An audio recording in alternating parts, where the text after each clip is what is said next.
प्रिय विद्यार्थियों, आज हम अपने स्तेज भाग 1 का काव्य खंड करेंगे। काव्य खंड में हमारी पहली कविता बनती है साखियाँ, जो कि कबीरदास जी द्वारा लिखी गई हैं। साखियाँ पढ़ने से पहले या साखियों की व्याख्या करने से पहले हम थोड़ा सा अध्ययन कबीर के बारे में भी करेंगे।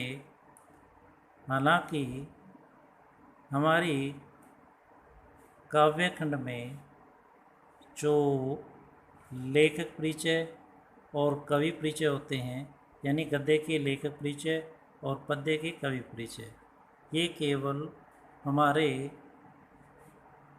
गद्य के ही कवि लेखक परिचय वो आते हैं, कवि परिचय वो हमारे नहीं आते।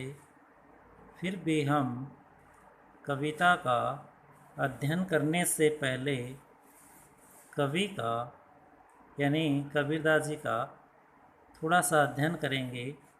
भाई कबीर थे क्या? तो बात करते हैं हम सबसे पहले कबीरदास जी के बारे में। कबीरदास जी भक्ति कालीन के निर्गुण कवियों में भारतीय साहित्य में एक रहे हैं, यानी उनमें से एक ऐसे कवि रहे हैं जो निर्गुण काल के भक्ति काल के निर्गुण कवियों में से एक ये माने जाते हैं। ये कहते हैं कि ये बड़े ही मस्त, फक्कड़ और लापरवाह फ़कीर भी माने जाते हैं। और इनके जन्म के बारे में बात करते हैं। इनका जन्म 1398 ईस्वी में काशी में हुआ था। कहते हैं कि इनकी माँ ने इनके जन्म के तुरंत बाद एक तालाब के किनारे पर इन्हें छोड़ दिया था और वहाँ से गुजरने वाले एक चुल्हा दंपति ने इनका पालन पोषण किया था और वहीं से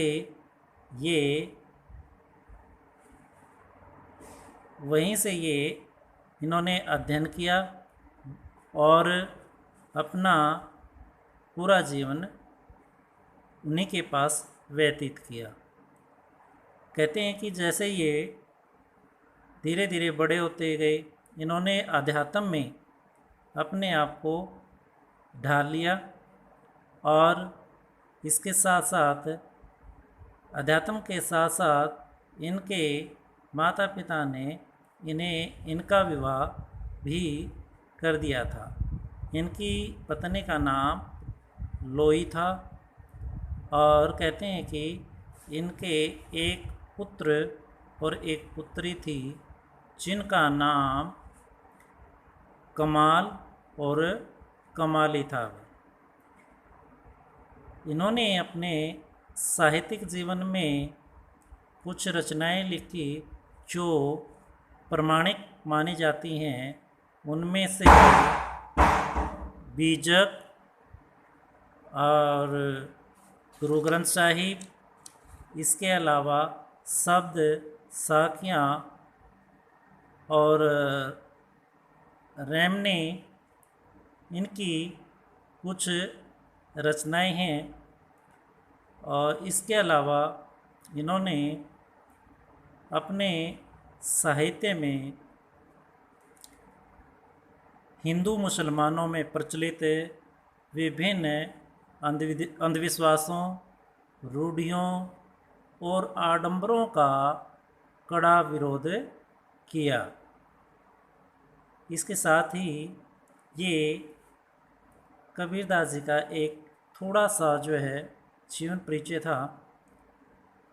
और कहते हैं कि इनकी जो भाषा है वो इन्होंने अवधी, ब्रज और खड़ी बोली इत्यादि के साथ साथ इनकी सुदखड़ी भाषा वो रही है, इसमें इन्होंने अपना साहित्य वो लिखा था। तो इसके साथ ही हम आज की हमारी अपनी कविता यानी जो कि साखियाँ हैं उनकी व्याख्या हम करेंगे। ठीक है, तो आज की हमारी जो पहली साखी बनती है तो वो देखिएगा। मानसरोवर सुबर जल भरा जल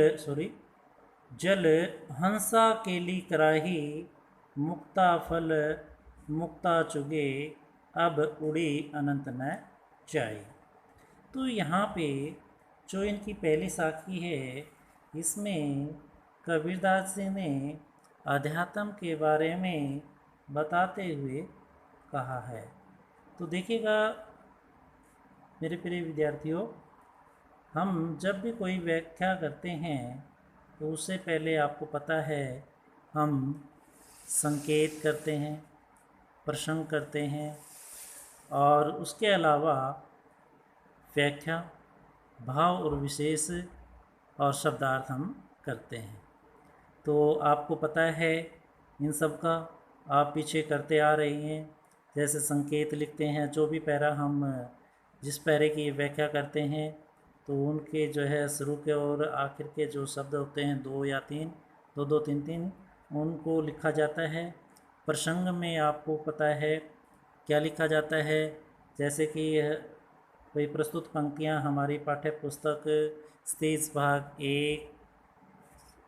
एक में जो साखियाँ से ली गई है और जिसके कवि कबीरदास जी हैं। और मैंने आपको पहले ही बताया कि इसके बारे में, इन साखियों में किसके बारे में बताया गया है, वो भक्ति भाव के बारे में बताया गया है, अध्यात्म के बारे में बताया गया है और उसके बाद हम वो व्याख्या करते हैं। ठीक है, फिर भी हम देखिएगा आपको जो है वीडियो के माध्यम से और रिटन के माध्यम से दोनों तरह से आपको व्याख्याएं वो आपको भेजेंगे या भेजी जाती है, तो आप वहाँ से भी आप देख सकते हैं। और वैसे आप पीछे भी करते आ रहे हैं। तो उसके बाद हम जैसे ये व्याख्या करने के बाद फिर हम भाव और विशेष के बारे में बात करेंगे। तो देखिएगा, मानसरोवर सुभर जल हंस केला कराही मुक्ता फल मुक्ता चुगे अब उड़ी अनंत न जाए। देखिएगा कबीरदास जी क्या कहते हैं, मानसरोवर, यानी मानसरोवर का मतलब यहाँ पे है हृदय रूपी तालाब से, यानी हृदय को क्या कहा है, तालाब का। सुबर मने भरा हुआ है, किससे, जल से। तालाब में क्या है, जल है और जल किसको माना गया, हृदय को।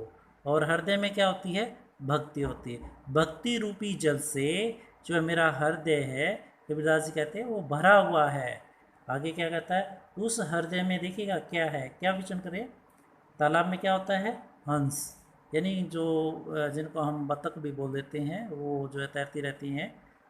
तो देखिएगा, हंसा केला कराई, हंस माने हंस, केला कराई यानी क्रीड़ा कर रहे हैं, खेल रहे हैं, आनंद उठा रही हैं, मस्ती कर रही हैं। यानी उस जैसे हृदय जो है हमारा, उस हृदय में भक्ति, और भक्ति से जो जल भरा हुआ है उस जल में जो हंस हैं, यानी आत्मा रूपी हंस, क्या है, हंसों को क्या कहा गया, आत्मा, आत्मा रूपी हंस हैं, वो क्रीड़ा कर रही है, खेल रही है। जैसे हमारे शरीर में आत्मा है, वो जो है क्रीड़ा कर रही है, आनंद की अनुभूति हो तो आनंद करती है। शरीर को अगर प्रसन्नता मिलती है तो वो आनंद या भक्ति में जाती है तो उसको आनंद प्राप्त होता है। अगर हम सांसारिक मोह माया में फंस जाते हैं तो वहाँ पे क्या है, आत्मा जो है दुखी और परेशान हो जाती है। तो उसको केवल जो है भक्ति करने से ही आनंद की अनुभूति होती है, भक्ति में लगने से ही आनंद की अनुभूति होती है।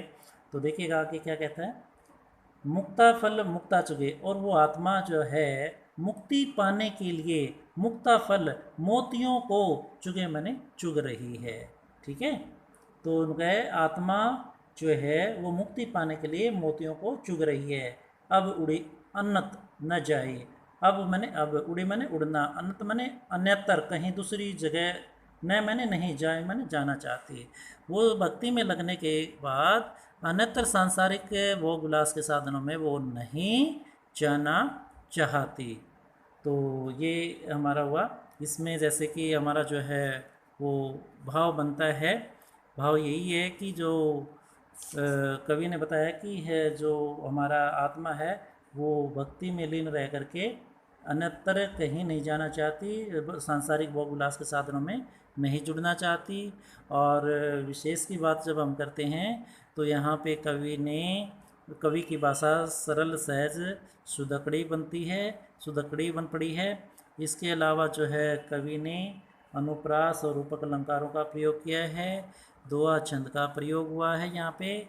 और इसके अलावा जो है लाक्षणिक शब्द शक्ति का प्रयोग किया गया है। और कहीं देखने को ये मिलता है कि शांत रस भी वो जो है बन पड़ता है। और इसके अलावा जो है स्वरों में मैत्री जो है वो सहज उसका प्रयोग दिखाई देता है। इस तरह से ये भाव विशेष हुआ। और अगर आप चाहें तो जो है कुछ शब्दार्थ भी कर सकते हैं। समय का जो है अभाव होने के कारण जो है थोड़ा सा हम जल्दी कर रहे हैं, तो एक पैरा और हम कर लेते हैं, तो जल्दी से वो देख लेना। प्रेमी ढूंढत मैं फिरूं फिरूं, प्रेमी मिला न कोई, प्रेमी को प्रेमी मिले, सब विष अमृत होए। कबीरदास जी कहते हैं इस संसार में, प्रेमी मैंने सज्जन व्यक्ति, ढूंढत मैंने ढूंढता, मैं फिरूं मैंने फिरा, इस संसार में मैं जो प्रेमी व्यक्तियों को, सज्जन व्यक्तियों को, साधु व्यक्तियों को जब ढूंढता हूँ, ढूंढने के लिए फिरा, तो क्या हुआ, प्रेमी मिला न कोई। ऐसे में इस संसार में मुझे सज्जन व्यक्ति कोई नहीं मिला, यानी प्रेमी व्यक्ति उसे कोई नहीं मिला। प्रेमी को प्रेमी मिले जब, लेकिन जब कबीरदास जी कहते हैं कि सज्जन व्यक्ति यानी प्रेमी व्यक्ति का प्रेमी व्यक्ति के साथ जब मेल होता है तो सब विष अमृत होए। जो आसपास या जो उनके अंदर विष की भावना है, विरोध की भावना है, सांसारिक भोग विलास की भावना है, वो सारी क्या है मिट जाती है। और क्या बन जाती है, वो अमृत बन जाती है, अमृत हो जाती है। तो इसी तरह से आप जो है, जैसे हमने पहले की व्याख्या उसकी प्रसंग संकेत किया, व्याख्या की, भाव और विशेष वैसे ही आपने इसका करना है। समय ज़्यादा होने के कारण जो है वो जल्दी बताया गया। अगर फिर भी कोई किसी तरह की दिक्कत आती है तो वो बाद में आपको बता दिया जाएगा। ठीक, धन्यवाद। ओके।